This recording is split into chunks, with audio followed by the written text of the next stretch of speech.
Hello friends, welcome to நெல்லை சமையல். நாம் இன்றைக்கி வெண்டைக்காய் கிரேவி எப்படி பண்ணுறதுன்னு பார்க்கலாம். இந்த கிரேவி பண்ணுறதுக்கு ஒரு பேனில் 1/2 டேபிள் ஸ்பூன் எண்ணெய் சேர்த்துக்கோங்க. எண்ணெய் சூடானதும் 1/2 டீஸ்பூன் கடுகு உளுத்தம்பருப்பு, 1/2 டீஸ்பூன் சீரகம், 1/4 டீஸ்பூன் வெந்தயம், அதோட ஒரு பெரிய வெங்காயத்தை நீல வாக்கில் கட் பண்ணி சேர்த்துக்கோங்க. 2லேருந்து 3 நிமிஷம் நல்லா வதக்கி விட்டுருங்க.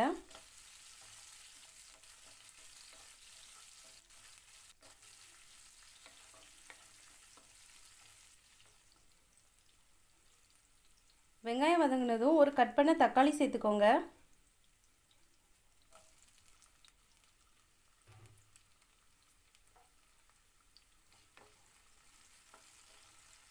இதை ஒரு நிமிஷம் வதக்குனா போதும்.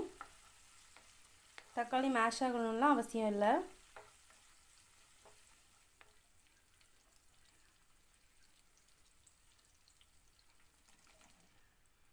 நான் இன்றைக்கி ஒரு 10 வெண்டைக்காவை இந்த மாதிரி கட் பண்ணி சேர்த்துக்கிறேன்.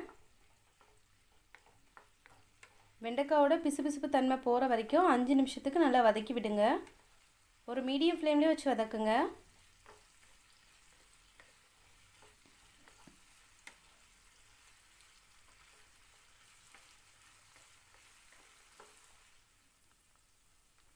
பாருங்கள், வெண்டைக்காய் நல்லா வதங்கி வந்திருக்கு. இந்த டைமில் ஒரு கட் பண்ண உருளைக்கிழங்கு சேர்த்துக்கோங்க. இதையும் 2லேருந்து 3 நிமிஷத்துக்கு வதக்கி விட்டுருங்க.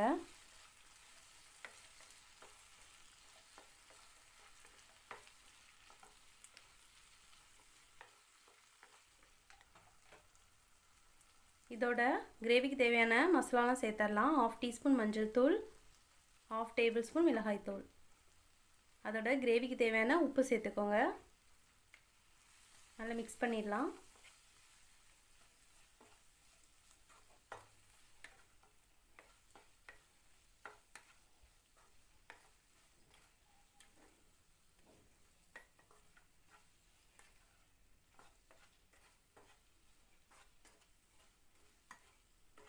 பாருங்கள், மசாலா நல்லா மிக்ஸ் ஆகிடுச்சு. நான் இன்றைக்கி 1/2 லெமன் சைஸ் புளி எடுத்து தண்ணியில் கரைச்சி ஜூஸ் எடுத்து வச்சுருக்கேன். அதை இதில் சேர்த்துடுறேன்.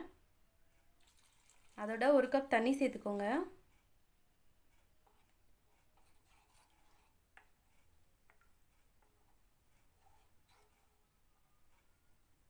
மிக்ஸ் பண்ணி ஒரு மூடி போட்டு 5 நிமிஷத்துக்கு லோ ஃப்ளேம்லேயே குக் பண்ணிக்கோங்க.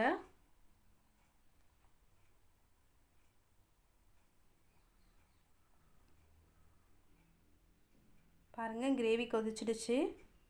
இதோட 1/2 table spoon kitchen king masala சேர்த்துக்கோங்க.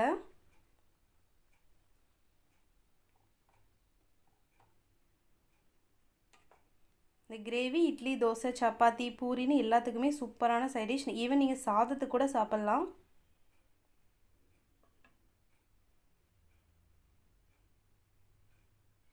மறுபடியும் ஒரு மூடி போட்டு 2லேருந்து 3 நிமிஷம் குக் பண்ணிக்கோங்க. கடைசியாக கொஞ்சமாக மல்லியில் சேர்த்துக்கோங்க. அவ்வளோதான். ரொம்பவே குயிக்காக ஈஸியாக செய்யக்கூடிய வெண்டைக்காய் கிரேவி ரெடி ஆகிடுச்சு. இந்த ரெசிபி வீட்டில் ட்ரை பண்ணி பார்த்துட்டு எப்படி இருந்துச்சுன்னு கமெண்ட் செக்ஷனில் சொல்லுங்கள். நெல்லை சமையல் சேனலுக்கு லைக் பண்ணுங்கள், ஷேர் பண்ணுங்கள், சப்ஸ்கிரைப் பண்ணுங்கள். தேங்க்யூ.